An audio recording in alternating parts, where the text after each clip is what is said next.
श्री वशिष्ठ जी कहते हैं कि हे रघुनंदन, जिसका हृदय पूर्वोक्त प्रकार से विवेक से युक्त है, वही इस जगत में महान है और वही ज्ञानोपदेश सुनने का योग्य अधिकारी है। ठीक उसी तरह जैसे राजा नीति शास्त्र के श्रवण का उत्तम पात्र होता है, जैसे मेघ जाल से रहित शरद काल का आकाश चंद्रमा के लिए योग्य होता है, उसी तरह जो मूर्खों के संग से रहित एवं महान आशय वाला है, वह निर्मल पुरुष विशुद्ध विचार का योग्य भाजन है। हे श्री राम, तुम इस समग्र संपन्न गुण लक्ष्मी से संपन्न हो, अतः मैं आगे जिसका वर्णन करूँगा उस मन के मोह को हरने वाले वाक्य को सुनो, जिसका पुण्य रूपी कल्प वृक्ष फलों के बाढ़ से अत्यंत झुका हुआ खड़ा है। वही पुरुष मुक्ति प्राप्ति के निमित्त इसे श्रवण करने के लिए उद्योग करता है। अतः उपर्युक्त गुण संपन्न पुरुष ही कल्याण प्राप्ति के लिए पवित्र, उदार तथा ज्ञान प्रदान करने वाले वचनों की सुनने का अधिकारी होता है। यह संहिता मोक्ष साधन की प्रतिपादिका है, सारभूत अर्थों से परिपूर्ण और मोक्षदायिनी है। इसमें 32,000 श्लोक बतलाए जाते हैं। जैसे गाढ़ निद्रा के वशीभूत हुए पुरुष के सामने दीपक जला दिए जाने पर यद्यपि उसे प्रकाश की कामना नहीं रहती, तो भी प्रकाश तो होता ही है। उसी प्रकार इस संहिता के परिशीलन से इच्छा न रहने पर भी निर्वाण की प्राप्ति हो जाती है। यह संहिता स्वयं सम्यक प्रकार से परिशीलन करके बनाई गई हो अथवा अन्य द्वारा वर्णन किए जाते समय सुनी गई हो, तो भी पाप ताप की शांति द्वारा सुख की हेतुभूत देव नदी गंगा के समान यह अज्ञान के उपशम द्वारा तुरंत ही सुख प्रदान करती है। जैसे रस्सी का पूर्ण ज्ञान हो जाने से उसमें उत्पन्न हुई सर्प भ्रांति वे नष्ट हो जाती है, उसी तरह इस संहिता के सम्यक परिशीलन से संसार दुख शांत हो जाता है। इस संहिता में पृथक पृथक रचे गए 6 प्रकरण हैं, जो युक्ति युक्त अर्थ वाले वाक्यों से युक्त और सार दृष्टांतों से भरी हुई सूक्तियों से समन्वित है। इसमें पहला प्रकरण वैराग्य नाम से कहा गया है, जिसके अध्ययन से उसी प्रकार वैराग की वृद्धि होती है, जैसे मरुस्थल में भी जल के सिंचन से वृक्ष बढ़ता है।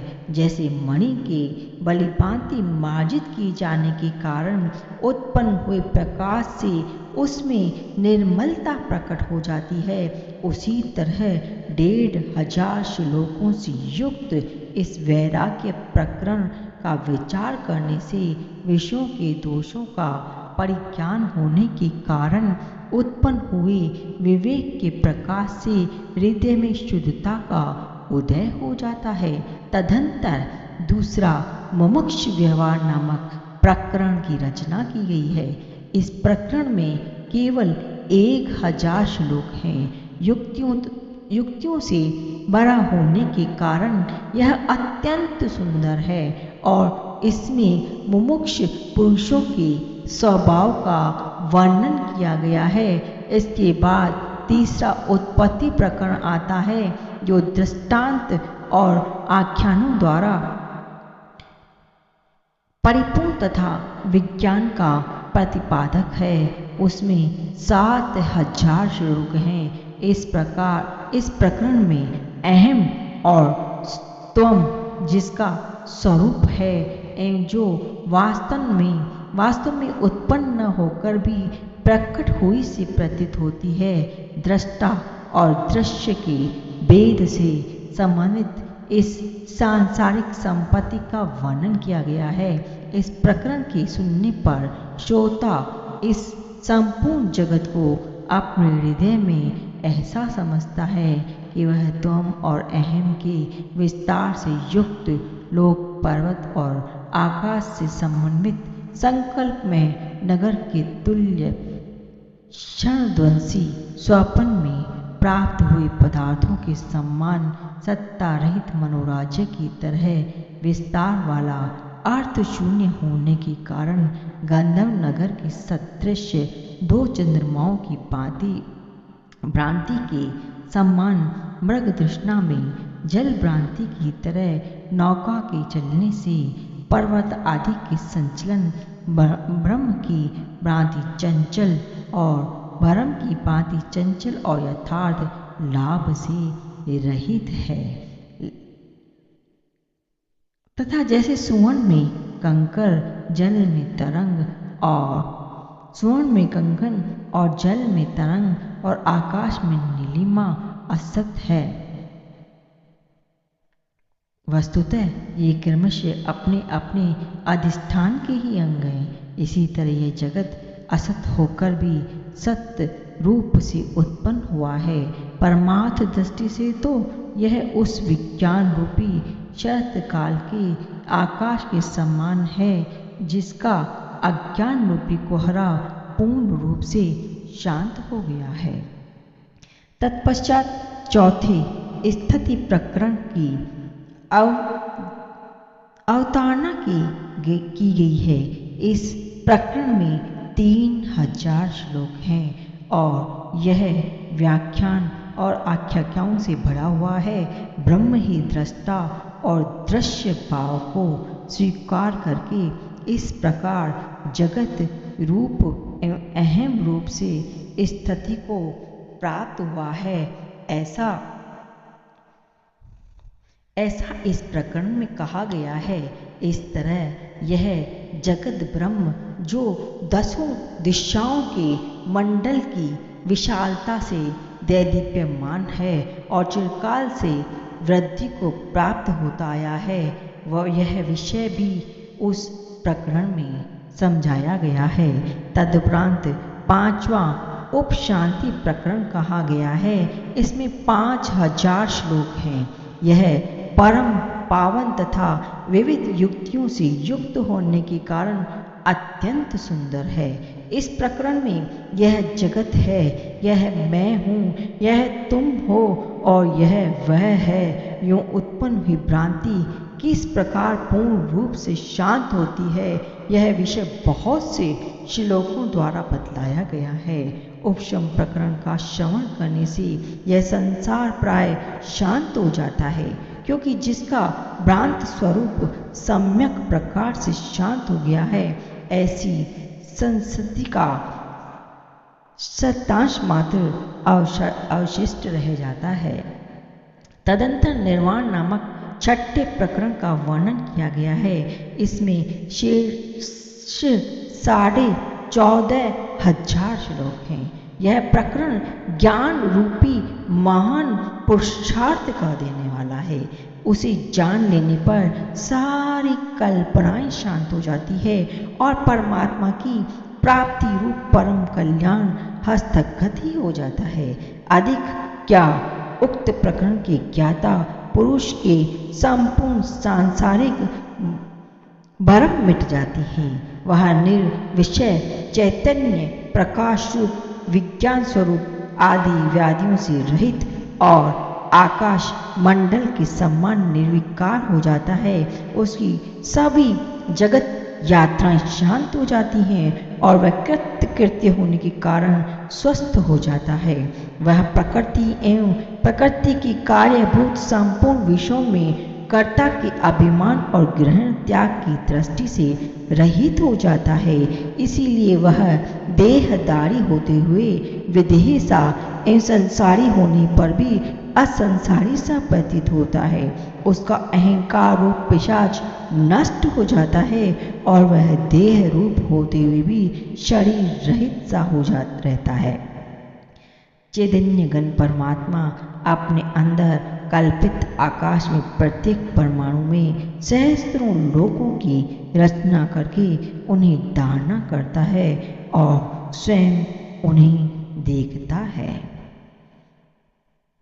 हे श्री राम, जैसे उपजाऊ खेत में उचित समय पर बोए गए उत्तम बीज से अवश्य ही श्रेष्ठ फल प्राप्त होता है, उसी तरह इस संहिता को हृदयंगम कर लेने से परमार्थ विषय ज्ञान सुलभ हो जाता है। जैसे प्रातःकाल होने पर प्रकाश का होना अवश्यंभावी है, वैसे ही इस संहिता की चित्त में धारण कर लेने मात्र से ही निश्चय ही उत्तम विवेक की उपलब्धि होगी। विद्वानों के मुख से इसका श्रवण करके अथवा स्वयं ही इसे समझकर धीरे धीरे विचार करने से जब बुद्धि सुदृढ़ रूप से संस्कृत हो जाती है, तब पहले हृदय में सभा स्थान को विभूषित करने वाली ऊंची लता के समान संस्कार युक्त विशुद्ध वाणी का उदय होता है।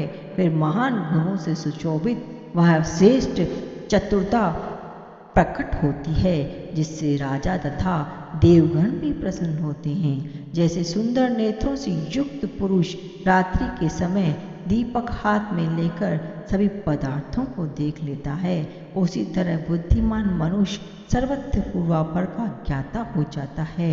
इस ग्रंथ के अभ्यास से जिसका अज्ञान अंधकार आवरण फट गया है, अत्यंत जो पदार्थों के प्रविभाजन में समर्थ हो गई है, ऐसी प्रज्ञा कालिमा रहित रत्न दीपक की लौ के समान उत्कृष्ट प्रकाश वाली हो जाती है। प्रस्तुत ग्रंथ का ज्ञाता पुरुष चाहे व्यय हेतुओं के ही सम्मुख ही क्यों न खड़ा हो, फिर भी जैसे बाण बड़ी बड़ी चट्टानों को विदीर्ण नहीं कर सकते, उसी तरह भयंकर सांसारिक भय उसके हृदय को पीड़ा नहीं पहुंचा सकते। इस ग्रंथ के अध्ययन से जन्म में प्रारब्ध की और कर्म में पुरुषार्थ की कारणता कैसे होगी। इस प्रकार के संशय समुदाय दिन में अंधकार की भांति विलीन हो जाते हैं। इस ग्रंथ का विचार करने वाले पुरुष के हृदय में समुद्र की सी गंभीरता का, सुमेरु गिरी की सी दृढ़ता का और चंद्रमा की सी शीतलता का उदय हो जाता है। जब हृदय काश में शम के आलोक से विभूषित विवेक रूपी निर्मल सूर्य का उदय हो जाता है, तब निश्चय ही अनर्थ सूचक कामादिक धूमकेतु अपना उदय नहीं ले पाते। धैर्य की पराकाष्ठा को प्राप्त हुई जो बुद्धि धर्म रूपी दीवार में गाढ़ता से संलग्न हो जाती है, उसे मानसिक चिंताएं विचलित नहीं कर सकती। जैसे वायु चित्र लिखित लता को नहीं कंपा सकती, तत्वज्ञ पुरुष विषय शक्ति रूप गड्ढे में नहीं गिरता, क्योंकि जिसे उत्तम मार्ग का ज्ञान है, वह भला गड्ढे की ओर क्यों दौड़ेगा। सत्य शास्त्रों के परिशीलन से जिनका चरित्र उत्तम हो गया है, उनकी बुद्धि यथा योग्य प्राप्त शास्त्रानुकूल कर्म में ही रमण करती है। ठीक उसी तरह जैसे पतिव्रता स्त्री अपने अंतःपुर के आंगन में ही प्रसन्न रहती है।